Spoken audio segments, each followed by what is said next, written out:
Am I so easily hurt? People say, why are you so sensitive? Why do you struggle with something so trivial? However, the Buddha said that this sensitive heart is not a disease, but a sense. Why does your heart crumble at just a small word with your gaze trembling? For you, who is more accustomed to the quiet of being alone than to time with others, this teaching from the Buddha conveys a way to quietly observe your heart, transforming sensitivity from self-blame into practice. Through the Buddha's wisdom, you are not a weak person. You are a person who feels deeply. Now is the time to color that sensation with compassion. In the evening, when the breeze in the Sawadi forest flowed gently, and even the leaves trembled quietly, a disciple knelt before the Buddha. "Oh, blessed one, I am shaken too often. My heart sways at a single word, a single expression, or a single glance from someone." The Buddha looked at his disciple with a calm gaze and spoke. "You have a delicate heart like a branch that feels the sky first, like a petal that feels the wind first." The disciple quietly nodded and said, "People say, why are you so sensitive? Just let it go. It's nothing special. Why are you struggling alone? The more that happens, the smaller I become. Am I strange? Am I being excessive? I end up blaming myself." The Buddha spoke with his eyes closed.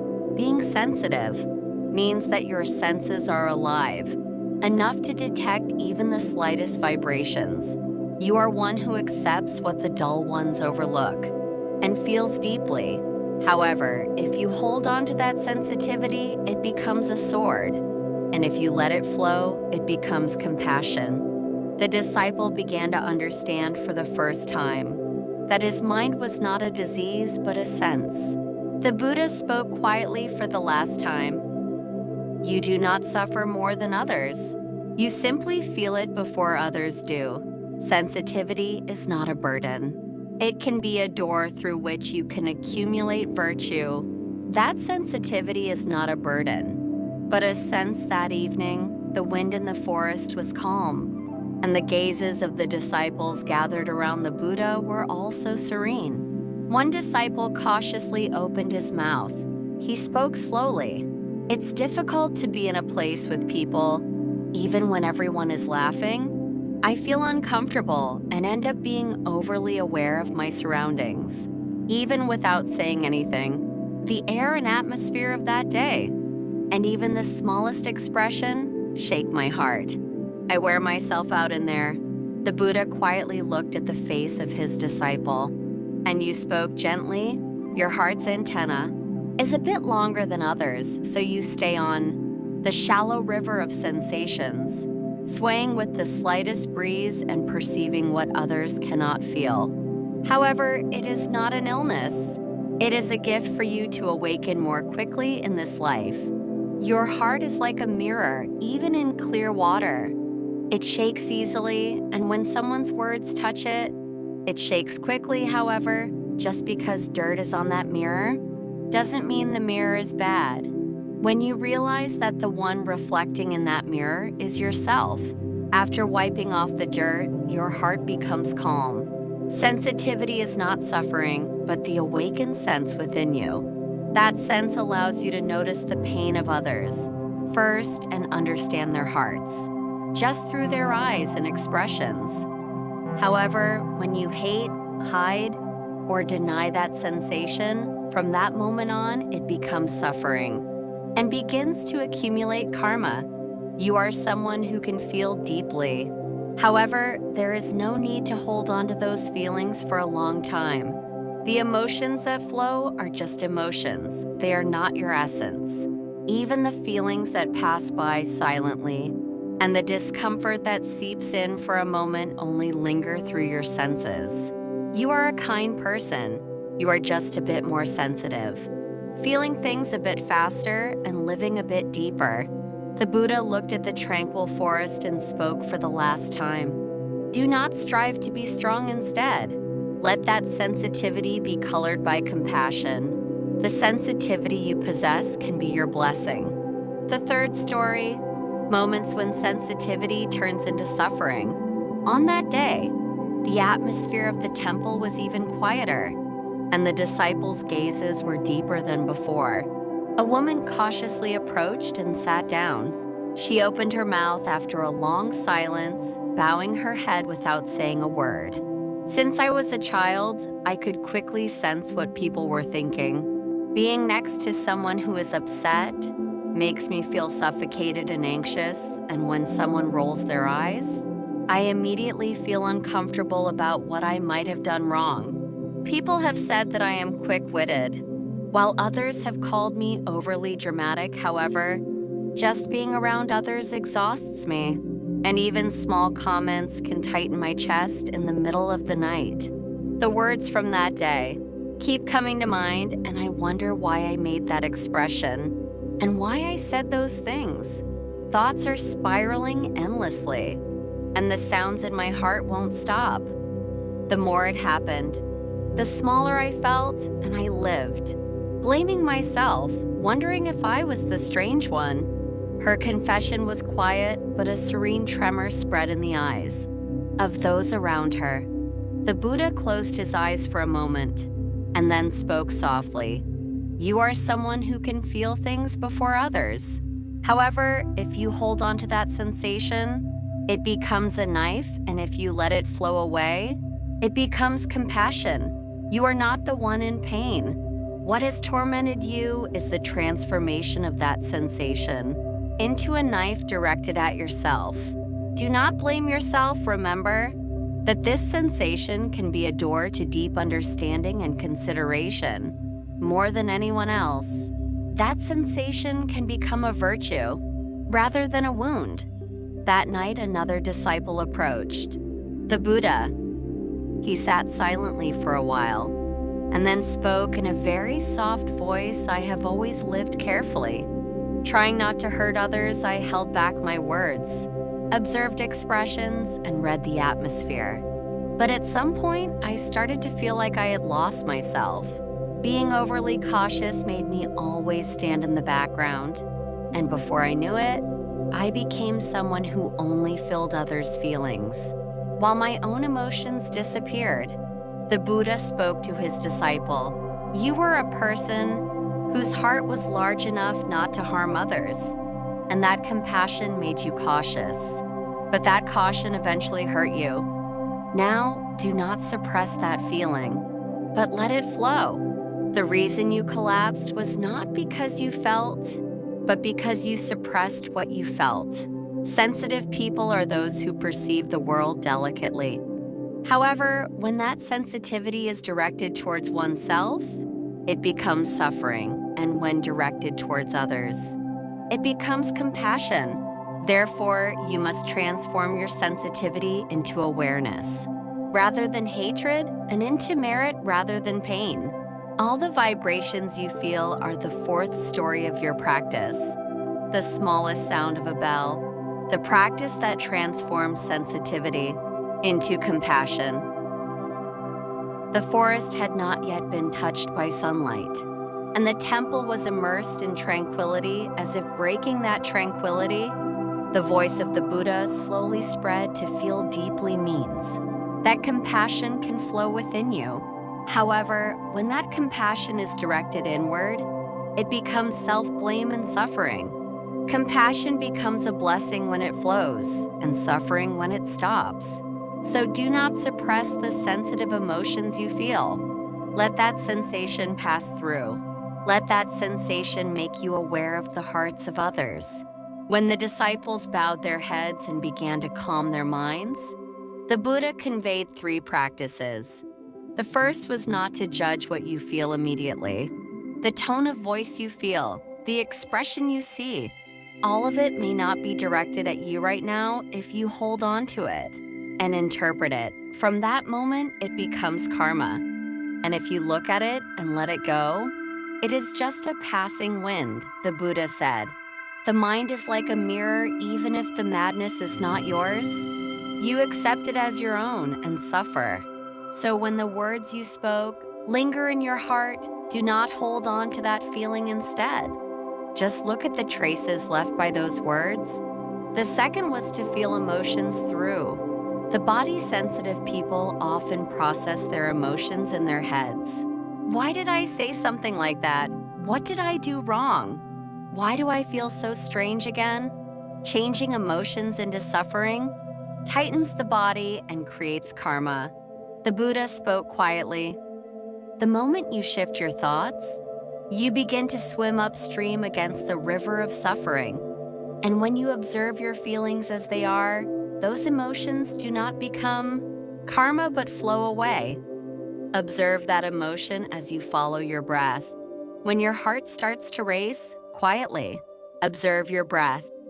When you stay in this moment again, that emotion will no longer be able to sway you. The third was the act of speaking words of virtue to oneself.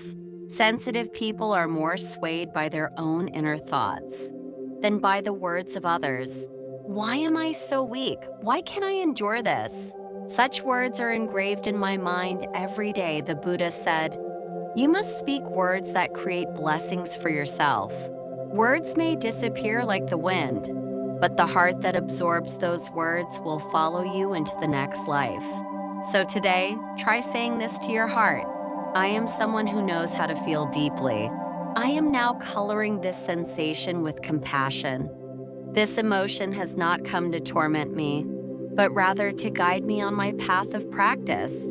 Sensitivity can make you suffer more, or it can lead you to a deeper compassion if you hold on to it. It becomes an achievement if you let it go. It becomes practice. You are not a person who wavers, but a person who feels deeply. When you become someone who masters that sensation, it becomes your blessing. A single sensitive word can change a life. One day, a middle-aged woman approached the Buddha. She quietly sat down and was unable to speak for a long time. And I spoke with my head bowed. I have lived my whole life being overly aware of others' feelings. Since I was a child, my mother has always had a neutral expression, whether she was happy or angry, and her expression was the same. That was even scarier. I always had to be careful and tried hard not to get scolded, living quietly and holding my breath. Even now, when I'm with people, my heart tightens at just one expression and I can't sleep at all, from a casual remark made that night. So I started to avoid people and became a bit distant from the world. The Buddha was quietly listening and nodded gently. At her last words, your heart has quietly endured wounds since you were young, and that wound has made your senses more sensitive. And those senses are quietly shaking within you even now. However, do not hate that heart of yours. That sensitivity is a testament to how long you have endured. If you start to express the words of that heart from this moment on, those senses will come alive again and your life will quietly blossom. Speak to your heart like this. It's okay now. You can cry now. You can live for yourself now. Another disciple quietly approached. The Buddha, he expressed the guilt of not being able to properly nurture the sensitive child he was in the past. My child was very quiet and deeply sensitive. I wanted to raise that child to be strong, so I kept saying this. How can you live in this world being so timid? Don't shrink back when others say something. Just look them in the eye. Is that really such a difficult thing to do? Looking back now, all those words have become karma. That child still cannot express their feelings and lives in a constant state of shrinking away. The Buddha spoke quietly. If you cover with the weapon of soft sensations, that heart will wound itself. You tried to make them strong, but your words became a wall for that child. But it's not too late even now. If you acknowledge that child's sensitivity from today and express that feeling as a blessing, those words will cover the child's karma and bloom again as a new connection. Words can be like a sword, but they can also be like a lotus flower. The words you offer can become the seeds that change that child's life again. Sensitivity does not crumble. It wavers when that feeling is not acknowledged. So if you can Offer warm words to that sensitivity. It will no longer be suffering, but a practice that builds blessings. The Buddha said this: "You are someone who feels before others. Therefore, you are someone who can embrace compassion before anyone else." Because that heart saw the world in pain, it is now time to embrace it more gently. The next story is about a sensitive person confessing their insomnia. One day, a practitioner quietly approached the Buddha. His eyes were weary, and his shoulders seemed to bend. Under the weight of a heavy silence, he said, "O world-honored one, I cannot find sleep. When night falls, my whole body becomes more awake, and my mind keeps racing without a moment's rest. The words I heard during the day keep coming back to me. A single expression or tone, that someone passed by, all of it rewinds in my mind, endlessly circling and lingering, wondering what I did wrong and how it was perceived. Even trivial matters make my heart uneasy, and that discomfort comes to me at night, waking me up and leaving me alone. People say, they say it's enough to stop thinking and not to worry unnecessarily. But my heart keeps reflecting on those words. Why am I so sensitive? Why can't I even sleep peacefully?" That self-blame becomes another form of insomnia. The Buddha quietly waited for the words of the practitioner to finish, and after a moment of closing his eyes, he spoke, "You are a person whose sense of the heart is more open than others, so the vibrations of the day linger in your heart for a long time, and their echoes do not rest even at night. However, that sense is not meant to break you, but can be an opportunity to lead you to tranquility. You keep trying to stop your thoughts, don't you? But the more you try to suppress them, the more they stir. Instead of pushing those thoughts away, you should quietly observe those feelings. Before you sleep, speak to your heart. You did well today. There were many thoughts, but they were also a part of me. This feeling right now is okay too. I am already getting better." When those words seep into the heart, they stop the burdens and become the seeds of tranquility. The Buddha said, "When thoughts spread like fire, you should become water. Water does not extinguish thoughts, but quietly cools the fire." The fifth story, a calm person does not get hurt. The Buddha quietly spoke while looking at the forest. "The words of the world are harsh, and the waves of the heart do not settle. However, you have lived, pushing yourself on those rough waves. Why is it so hard for me? Why do I get hurt so easily? Why am I so sensitive?" But now you must stop asking those questions and simply look at your heart. You are not a fragile person. You are simply someone who feels deeply. A sensitive heart is the sense of compassion within you. You have a heart that notices even the smallest changes first. And that heart becomes an ear that hears the world's pain before anyone else. Therefore, you have encountered pain before others, but you are also blessed to reach tranquility before anyone else. A tranquil heart does not get hurt. To accept the shaking is to have a heart that, even if not strong, is solid enough not to be swayed by it. The Buddha said this to his weary disciples in the end.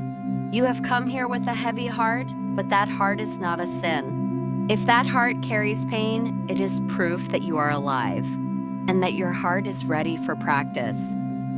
Compassion is not far away. When you can gently look at yourself, the practice has already begun. From now on, say this to yourself: "I am a person who feels a lot, so I have been hurt a lot, and those wounds have given me a deep sense. Now I will let that sense flow out with compassion. I will create blessings with this heart." Finally, the Buddha spoke quietly. "A sensitive heart is not a broken heart. That heart is a gentle heart. And a gentle heart becomes the greatest virtue that can dissolve all karma." Do not struggle to remain unshaken if you can embrace yourself even when you are shaken. You have already come closer to peace, people say. Why are you so sensitive? Why do you struggle so much over something trivial? However, the Buddha said that this sensitive heart is not a disease, but a sense.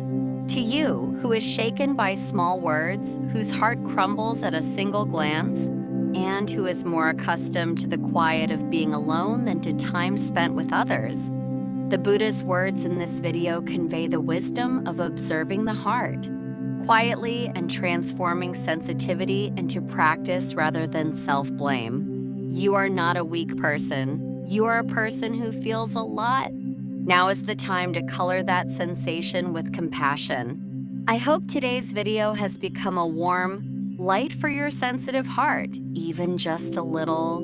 The Buddha said, he said that a heart that feels deeply can hold a lot of compassion. If you can create blessings with that wavering heart, and look at that heart as it is, you are already walking the path of a quiet practitioner.